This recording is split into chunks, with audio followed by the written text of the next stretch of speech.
Қайырлы күн. Бүгінгі сабақты бастамас бұрын сендерге бір сұрағым бар. Тақтаға назар аударайықшы. Суретте бейнеленген заттар сендерге таныс па? Иә, дұрыс айтасыңдар, бұл технологиялар мен жаңа ғылыми теориялар. Бұл сабақта біз әлемнің ғылыми бейнесінің қалыптасу бастамасы және техниканың жетістігі мен оның қолдану маңызы туралы қарастыратын боламыз. Ал енді 20 ғасырдың ғылыми технологиялық жетістіктерін бірге талдайық. Бірінші болып 1564-1642 жылдары өмір сүрген Италияның атақты ғалымы Галилео Галилейдің зерттеулерінен бастайық. Галилео Галилей өзінің алғашқы телескопын 1609 жылы құрастырып, сол арқылы шолпан планетасының фазасын, күндегі дақты, Сатурнның сақинасын ашты.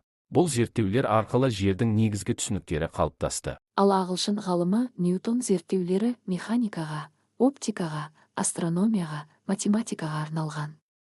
Классикалық механиканың негізгі заңдылықтарын есептеген, бүкіл әлемдік тартылу заңын, жарық дисперсиясын ашқан, жарықтың корпускулалық теориясын дамытқан, қызған денелердің суыну заңын ашты. Ньютон 1687 жылы Кеплер ашқан планеталар қозғалысының заңдарын пайдалана отырып, бүкіл әлемдік тартылыс заңын ашты. Осы кезеңде логистикалық мәселені шешетін ең үлкен жобалардың бірі пайда болды. Өнеркәсіптік төңкеріспен ішкі және сыртқы нарықтың өсуі көлік құралдарын қайта құру қажеттігін туғызды. Ағылшын өнертапқышы Дж. Стефенсон өзінің алғашқы ұзындығы 56 километрлік рельстік паровозын жасады. Джордж Стефенсонды темір жолдың атасы деп атап кеткен. Орыс ғалымы Менделеев 1869 жылы химиялық элементтердің периодтық жүйесін жасады. Химиялық элементтердің периодтық жүйесі ғылым мен өндірісте үлкен пайда келеді. Оның негізгі артықшылықтары: біріншіден, элементтердің қасиеттерін жүйелеу, барлық белгілі элементтерді ретпен орналастырып, олардың атомдық құрылысына қарай заңдылықтарды түсінуге мүмкіндік береді. Екіншіден, болжам жасау, ашылмаған элементтердің болуын, қасиеттерін және салыстырмалы массасын алдын ала айтуға жағдай жасайды.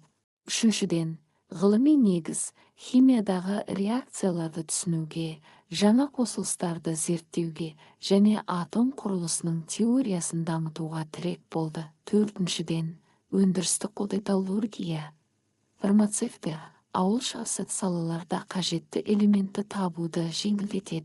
Бесіншіден, білім беру құралы студенттер мен оқушыларға элементтердің арасындағы байланыстарды түсіндіріп, химияны оңай меңгеруге көмектеседі. Және зерттеу бағытын көрсету, жаңа материалдар, жартылай өткізгіштер, катализаторлар мен нанотехнология жасауға бағыт береді. Қысқасы, периодтық жүйе химияның картасы.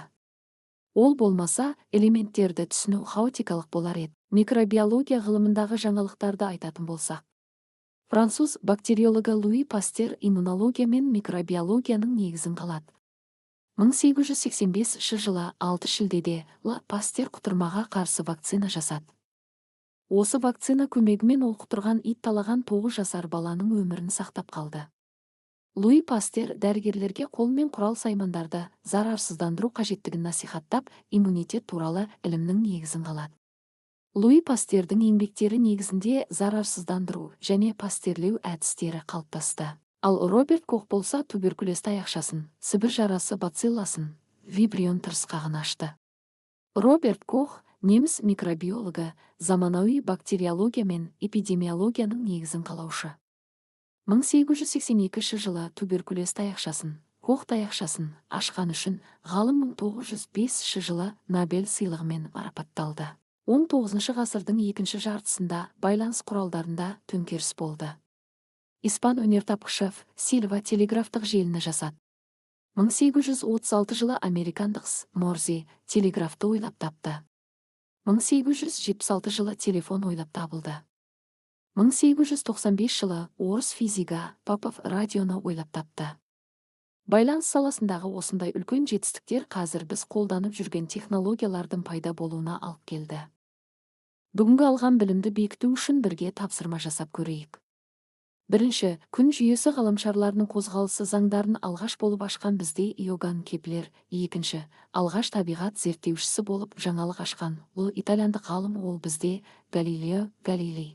Үшінші, ұзындығы 56 километрлік рельстік паровозын жасаған ағылшын өнертапқышы Стефенсон болады. Төртінші, туберкулез таяқшасын жасаған ғалым әрине Роберт Кох.